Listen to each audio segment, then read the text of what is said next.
Hello students, welcome to my channel. आज की class के अंदर हम डिस्कस करेंगे कि मॉडिफाइड जो पीसीआर टेक्निक है वो कौन कौन सी है, और उनमें से हम कुछ को आज डिस्कस करेंगे, कुछ को नेक्स्ट क्लासेस के अंदर करेंगे। और उससे पहले हम आपको बता देते हैं कि हम प्राइमर डिज़ाइन कर चुके हैं, डीजेनरेटिव प्राइमर डिज़ाइन कर चुके हैं, डीजेनरेटिव प्राइम और रिएक्शन साइकिल कर चुके हैं। और इसके अंदर ये स्टेप्स थे जो हमने इससे पहले वाली क्लासेस के अंदर कवर किए हैं। तो पीसीआर टेक्निक मॉडिफिकेशन आपको समझ बिल्कुल नहीं आएगा यदि आपने ये क्लासेस नहीं ली, ठीक है। और यदि वो क्लासेस ली है तो फिर इसको समझने में आपको फ्रैक्शन ऑफ सेकंड लगेंगे, बस। मतलब वो भी नहीं लगेंगे, वो भी मैं समझा दूंगी सारा, इतना अच्छे से समझेंगे आज। तो ये 9 मॉडिफिकेशंस मेजरली है जो हम पढ़ेंगे आज की क्लास के अंदर। हम कवर करने की कोशिश करेंगे ये दो, nested PCR and quantitative real time PCR. Okay, तो नेस्टेड पीसीआर सबसे पहले क्या चीज़ है, इसका नाम नेस्टेड क्यों है ये भी समझ आएगा। तो नेस्टेड पीसीआर क्या करता है, इंक्रीज करता है स्पेसिफिसिटी ऑफ डीएनए एम्प्लीफिकेशन। यानी कि जो डीएनए हमको एम्प्लीफाई करना है उसकी स्पेसिफिसिटी जो है उसको और ज़्यादा इन्हांस कर देता है नेस्टेड पीसीआर। नॉन स्पेसिफिक को एम्प्लीफाई होने से काफ़ी रिड्यूस कर देता है, या फिर होने ही नहीं देता है। नॉन स्पेसिफाई यानी कि हमारा जो टारगेट सीक्वेंस नहीं है उसको एम्प्लीफाई होने से ही रोक देगा। इतना अच्छा है ये नेस्टेड पीसीआर। तो हमारी कितनी सारी एनर्जी है जो फालतू के एम्प्लीफिकेशन में जा रही है उसको ये रोकेगा। तो इसके अंदर क्या है, 2 सेट ऑफ प्राइमर्स यूज होते हैं, यानी कि 4 प्राइमर यूज होंगे।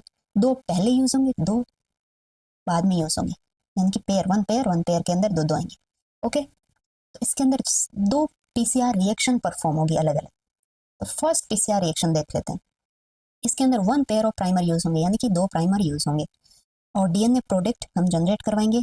और उस जनरेटेड डीएनए के अंदर 2 टाइप के होंगे डीएनए, जो एक तो होगा हमारा टारगेट वाला हो सकता है उसमें, या फिर नॉन स्पेसिफिक ऑल्सो इंक्लूडेड, यानी कि मे, ये तो होगा मे, दोनों, ये भी हो सकता है ये भी हो सकता है, या तो टारगेट भी हो सकता है, नॉन स्पेसिफाई हो सकता है, दोनों ही हो सकते हैं। तो ये था हमारा पहले के अंदर का कंडीशन, ठीक है। फिर सेकेंड पीसीआर के अंदर ये वाला ही प्रोडक्ट जिसके अंदर हमको कंफ्यूजन है उसी को हम सेकेंड पीसीआर के लिए यूज करेंगे, ठीक है।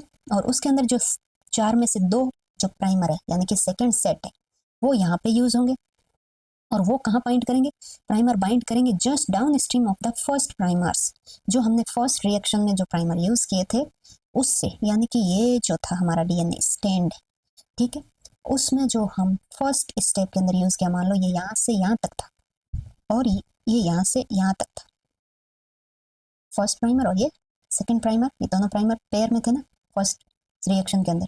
अब जो सेकंड प्राइमर या सेकंड रिएक्शन के प्राइमर आ रहे हैं वो इसके जस्ट डाउन स्ट्रीम में होंगे, ठीक है। तो जस्ट डाउन स्ट्रीम में हो गए तो ऐसा नहीं लग रहा कि ये दोनों प्राइमर के बीच में आ रहा है ना। इस वजह से इसका नाम है, बीच में आने की वजह से नेस्टेड, यानी कि ये नेस्टेड हो गए, बीच में एक फंस गए ओरिजिनल जो प्राइमर हमने फर्स्ट रिएक्शन में यूज किए उनके बीच में। बाइंडिंग साइट्स कंप्लीटली और partially different from the first primer pair, जो पहले वाले हैं उससे कंप्लीटली अलग होंगे जो इनकी सीक्वेंस होगी बाइंड करने की। जैसे कि हम देख रहे हैं कि डाउन स्ट्रीम में है, जस्ट डाउन स्ट्रीम में है तो पूरी अलग है, या फिर हो सकता है ये यहाँ से बाइंड कर जाए इनकी सीक्वेंस, तो ये पार्शियली, बट कंप्लीटली कभी नहीं होगा कि ये यहाँ से यहाँ बाइंड कर रहे हैं, ठीक है। तो ये लाइन ये कहना चाह रही है DNA binding site are completely within DNA target, but जो बाइंडिंग साइट होगी इनकी कंप्लीटली टारगेट डीएनए में होगी, यानी कि पार्शियली और कंप्लीटली वो प्राइमर जो फर्स्ट यूज हुए उसके हो सकते हैं, बट ये कंप्लीटली टारगेट फ्रेगमेंट पे होगी, यानी कि हमारा जो टारगेट है वो उसी पे ये बाइंड करेगा, सेकेंड पीसीआर रिएक्शन में यूज होने वाले प्राइमर। तो ये इसकी कंडीशन है, यानी कि हो सकता है ये सीक्वेंस यहाँ से स्टार्ट हो रही है तो पार्शियली इन्वॉल्व हो रहा है फर्स्ट वाला, बट यहाँ से शुरू हो रही है तो कंप्लीटली अवॉइड हो रहा है, बट ये कंप्लीटली यहाँ से शुरू हो चाहे यहाँ से शुरू हो, दोनों ही केस में ये कंप्लीटली टारगेट डीएनए को ही चूज करेगा। ये है सेकेंड वाले पीसीआर के जो प्राइमर है उनकी स्पेसिफिसिटी। ओके, ये सिंपल सा इतना ही था नेस्टेड पीसीआर।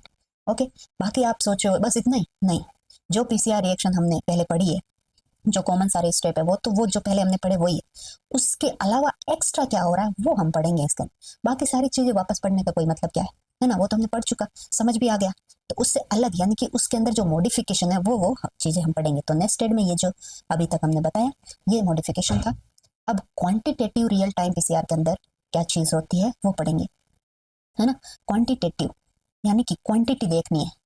पीसीआर में क्या है, हमारा एम्प्लीफिकेशन हो रहा है, जो भी हमने डीएनए यूज़ किया है या सीक्वेंस हमने सेलेक्ट किया उसकी एम्प्लीफिकेशन यानी कि उसकी क्वांटिटी बढ़ रही है, वो देखेंगे हम रियल टाइम में, यानी कि जिस टाइम हम चाहते हैं उसी टाइम, यानी कि पीसीआर चल रहा है उसी को रोके बिना उसमें चलती हुई मशीन के अंदर पता लगाएंगे कि क्वांटिटी क्या है। ठीक है, यानी कि जैसे पीसीआर चला, अभी फर्स्ट रिएक्शन से 7 रिएक्शन पे चला गया, अभी देखना है हमारा क्वांटिटी क्या है, तो उसके लिए हम ये यूज़ करते हैं पीसीआर। बाकी जो नॉर्मल हम जैसे पीसीआर ये ना लेके ऐसे ही देख रहे हो कोई भी, तो हम इस पीसीआर की जितनी साइकिल हमने सेट करी है वो कंप्लीट होने के बाद हम पता लगा सकते हैं कि क्वांटिटी क्या बनी है हमारी। तो इतना इतना वेट क्यों करना है, यदि वो हमारी साइकिल 2 घंटे बाद कंप्लीट हो रही है, मतलब कंप्लीट जितनी भी साइकिल है, तो 2 घंटे का वेट करोगे और फिर पता चलेगा कि हमारा कुछ बना ही नहीं प्रोडक्ट, कुछ कमी रह गई या फिर स्पेसिफिसिटी नहीं आ रही, उसमें कुछ कमी रह गई है, तो उसको पूरा 2 घंटा वेस्ट करने के बजाय हम आधे घंटे बाद या 15 मिनट बाद ही पता चल जाएगा कि हम जो चाहते हैं वैसे ये मशीन या वैसा ये अभी परफॉर्म दे रहा है कि नहीं दे रहा है। नहीं दे रहा है तो उसको वही रोको और कुछ करेक्शन करो। सही चल रहा है तो फिर ठीक है, चलने दो। हर स्टेप पे देखते रहो कब तक सही चलता है, जब तक सही चले चलने दो, जब रुक जाए तो फिर रोक दो, फिर उसमें करेक्शन करो। तो उसके लिए ये यूज़ होता है। तो रियल टाइम पीसीआर बेस्ड होता है जनरल जो नॉर्मल प्रिंसिपल है उसी पे, और एम्पलीफाई के साथ साथ ये साइमल्टेनियसली क्या करता है, टारगेट डीएनए के क्वांटिटी को चेक करता रहता है, यानी कि क्वांटिटी क्या बनी है वो भी साथ साथ में पता लगाता चलता रहेगा हमको एम्पलीफाई होने के साथ साथ में। इसीलिए इसको रियल टाइम पीसीआर बोला है, जो हमको अलाउ कर रहा है देखने के लिए क्या चीज़ की इंक्रीमेंट कितना हुआ है, जो डीएनए हमने एम्पलीफाई किया है कितना एम्पलीफाई हुआ है। Real time system rely on the detection and quantitation of the fluorescent reporter. ये इंपॉर्टेंट स्टेप है। हम यहाँ पे फ्लोरोसेंट रिपोर्टर यूज करेंगे ये डिटेक्ट करने के लिए कि जब चाहे तब या रियल टाइम में हमारा डिटेक्शन करेंगे, मतलब कितना क्वांटिटी आया है उसका डिटेक्शन करेंगे फ्लोरोसेंट रिपोर्टर्स। अब फ्लोरोसेंट सिग्नल इंक्रीज होगा, वो डायरेक्टली प्रोपोर्शनल होगा अमाउंट ऑफ पीसीआर प्रोडक्ट, यानी कि शुरू में फर्स्ट साइकिल में हमारा फ्लोरोसेंट जैसे मशीन यूज करिएगी ये इतना आया, सेकेंड में ये इतना है, थर्ड में इतना है, फोर्थ में इतना आया। तो ये क्या बता रहा है कि जैसे जैसे फ्लोरोसेंट इंक्रीज हो रहा है वैसे वैसे हमारा पीसीआर का जो प्रोडक्ट है वो भी इंक्रीज हो रहा है, यानी कि fluorescent is directly proportional with the PCR product. ठीक है, तो पीसीआर जो फ्लोरोसेंट बढ़ रहा है यानी कि पीसीआर प्रोडक्ट भी बढ़ रहा है, ये इंडिकेट करता है। अब फ्लोरोसेंट रिपोर्टर मॉलिक्यूल कौन कौन से हम यूज करते हैं, ये रिपोर्टर फ्लोरोसेंट करे हमको रिपोर्ट दे, वो मॉलिक्यूल है एक तो हम इंक्लूड करते हैं डाइस को, और दूसरा है प्रोब। ये दो चीजें यूज करेंगे, प्रोब एंड डाई। तो डाई के अंदर है, ये डाई बाइंड करता है डबल स्ट्रैंड डीएनए के साथ में, यानी कि डाई को बाइंड करने के लिए डबल स्ट्रैंड डीएनए चाहिए। और प्रोब क्या है, स्पेसिफिक सीक्वेंस के साथ बाइंड करता है, जो सीक्वेंस हम चाहते हैं वहां बाइंड करे वहां जाके ये बाइंड करेगा प्रोब। प्रोब का एग्जांपल है जैसे टैगमैन प्रोब है वो यूज होता है यहाँ पे, और डाई का एग्जांपल है ये वाला साइबर ग्रीन। तो साइबर ग्रीन क्या करता है, ये माइनर ग्रूव्स होते हैं जो डबल स्ट्रैंड डीएनए के वहीं पे बाइंड करेगा, only and only bind with the minor grooves of double strand DNA. जब सिंगल स्ट्रैंड डीएनए है उसमें माइनर मेजर कुछ पता चल रहा है क्या, ग्रूव्स सब सेम है। बट जब हम यूज करेंगे डबल स्ट्रैंड डीएनए, जैसे ये डीएनए है सिंगल स्ट्रैंड, अब इसको डबल स्ट्रैंड डीएनए बनाइए, ये डबल स्ट्रैंड बन गया। तो इसमें अब बताइए ये वाला ग्रुप, एक ये वाला ग्रुप, एक ये वाला ग्रुप, एक ये वाला ग्रुप, एक ये वाला, ये वाला, ये वाला, ये वाला। तो इसमें माइनर कौन सा है, मेजर कौन सा है, माइनर पे मैं ग्रीन कर देती हूँ, ये माइनर है, ये माइनर है, ये माइनर है, ये माइनर है ना। तो यहाँ पे ये जाके बाइंड करता है साइबर ग्रीन, यहाँ पे बाइंड करेगा माइनर ग्रुप्स पे। जब ये डाई बाउंड नहीं होती है तो लिटिल फ्लोरोसेंस होगा, यानी कि बहुत कम कलर दिखने को मिलेगा या ना मिले। बट जब ये बाइंड होता है तो इनहांस करता है फ्लोरोसेंस को, यानी कि फ्लोरोसेंस ज्यादा होगा जब डबल स्ट्रैंड डीएनए के साथ साइबर ग्रीन बाउंड होगी ऑब्वियसली। इसमें कुछ अलग मतलब कुछ था नहीं। अब इसकी लिमिटेशंस क्या है, ये प्रेफर करता है जीसी रिच सीक्वेंस को ही, जहां पे भी इसने जीसी रिच सीक्वेंस देखी वहां इसका अटैचमेंट हाई हो जाता है। तो ये इसकी लिमिटेशन है, बिकॉज जब हमने कोई भी अपना सीक्वेंस टारगेट किया है जरूरी नहीं है वो जीसी रिच हो, तो ये जरूरी नहीं है कि वो टारगेट सीक्वेंस पे बाइंड करे, और जीसी सीक्वेंस कहीं पर भी हो सकती है, यानी कि हमारे टारगेट में भी है और अदर देन टारगेट डीएनए के अंदर भी जैसे रिच कंटेंट हो सकता है। तो ये यहाँ पर भी बाइंड करेगा, यहाँ पर भी बाइंड करेगा। तो इसमें हम इतना अच्छा रिजल्ट नहीं दे पा रहे हैं कि ये इनकी होगी, इसकी होगी लिमिटेशन। इस लिमिटेशन को दूर करने के कुछ उपाय हमने ढूंढे हैं, वो देखेंगे।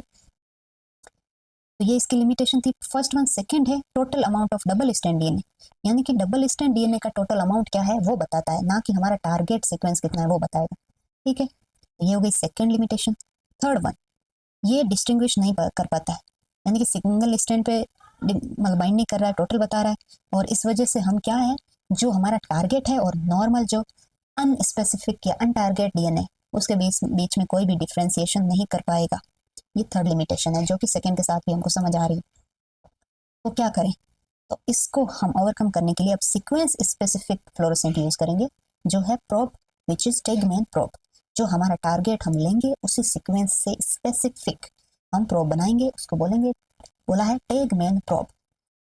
ये क्या है, करेक्ट टारगेट सीक्वेंस एम्पलीफिकेशन, यानी कि ये हमको वो चीज बताएगा जो हमारा टारगेट है और वो कितना एम्पलीफाई हुआ है।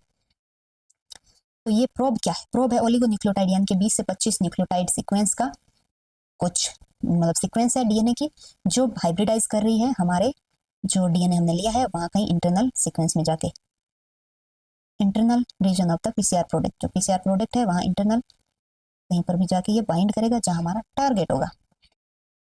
और इसके अंदर 3 एलिमेंट होते हैं, यानी कि प्रोब है वो 3 चीजों से मिलकर बना है। तो उनमें 3 चीजें क्या है, एक तो हमने देख लिया कि इसमें टारगेट सीक्वेंस है, यानी कि ओलिगोन्यूक्लियोटाइड है। ठीक है, फर्स्ट वन है short wavelength fluorophore, one and, कोई भी एक एंड पे, इस एंड पे ले लेते हैं। तो यहाँ पे होगी एक फ्लोरोफोर बाइंड, जिसकी वेवलेंथ होगी शॉर्ट। शॉर्ट वेवलेंथ में क्या होता है, एनर्जी हाई होती है। ठीक है, और सेकंड है ये सीक्वेंस जो है हमारा टारगेट डीएनए के साथ में मैच होने वाला सीक्वेंस। और अदर एंड पे यहाँ पे है वो है क्विंचर। क्विंचर क्या होता है, क्विंचर है जो फ्लोरोफोर को क्या कर देता है, हाइड कर देता है, यानी कि उसके कलर जो प्रोड्यूस करने वाला कैरेक्टर है उसको ये दबा देता है, यानी कि इसको छुपा देता है। जब फ्लोरोफोर क्विंचर दोनों पास पास होंगे तो वो क्विंच हो जाएगा फ्लोरोफोर, जो कलर देने वाला फ्लोरोफोर का जो कैरेक्टर है फ्लोरोसेंस करने का, वो छुप जाएगा क्विंचर की वजह से। तो क्या होगा, उस टाइम कोई भी लाइट इमिट नहीं होगी, no fluorophore will be seen. तो प्रोब एनिल करेगा किसी भी हमारे जो टारगेट है वहां के सेंटर पे, ये देखिए डीएनए है यहाँ पे। अब क्या हुआ, हमारा डीएनए है उसके अंदर मान लो ये यहाँ से यहाँ तक हमारा टारगेट था, तो यहाँ से यहाँ तक हमारा प्रोब है वो बाइंड करेगा। और बाइंड करने के साथ साथ उसमें क्या है, यहाँ पे ये फ्लोरोफोर बाइंड है और यहाँ पे ये क्विंचर बाइंड है। ओके, फिर क्या होगा, ड्यूरिंग पीसीआर, पीसीआर चल रहा है, टेग पॉलीमरेज एंजाइम वहां काम कर रहा है, जो यहाँ से इसको लेते हैं, ये यहाँ से बनाता हुआ आ रहा है। यहाँ पे हमारा बाइंड हुआ, मान लो ये कलर सेम हो गया ना, चेंज कर देते हैं कलर। यहाँ पे हमारा था प्राइमर बाइंड, प्राइमर के बाद जो काम करेगा वो कौन करता है, पॉलीमरेज करेगा। और पॉलीमरेज पीसीआर के अंदर कौन सा हम यूज करते हैं, टेग पॉलीमरेज। तो ये कॉम्प्लीमेंट्री सेकेंड जो स्ट्रैंड है इसका बनाता आ रहा है। आते आते अब इसका सामना होगा किससे, हमारा टेग मैन से। ये टेग पॉलीमरेज है, ये टेग मैन है, डिफरेंस है ना। Man is not the polymerase, जो डीएनए को पॉलीमराइजेशन का काम ये नहीं कर रहा है, ये सिर्फ बाइंड कर रहा है जहां हमने उसको बताया। तो ये जैसे ही सामना हुआ, अब इसके अंदर एक शक्ति है उसका इस्तेमाल करेगा ये। इसके अंदर पावर है 5 to 3 प्राइम एक्सोन्यूक्लियस करने का, यानी कि ये यहाँ आया अपनी शक्ति दिखाएगा और ये 5 to 3 वाला जो एक्सोन्यूक्लियस एक्टिविटी वो शो करेगा। और शो करेगा तो क्या होगा, यहाँ से ये न्यूक्लियोटाइड एक एक करके अलग होने लगेंगे। ठीक है, तो हमने जैसे पढ़ा था कि 3 to 5 एक्टिविटी एक्सोन्यूक्लियस इसके अंदर टेग पॉलीमरेज के अंदर नहीं होती है, बट 5 to 3 तो होती है। तो उसी का इस्तेमाल करके ये प्रोब को कट कर देगा एक एक न्यूक्लियोटाइड को तोड़ते हुए।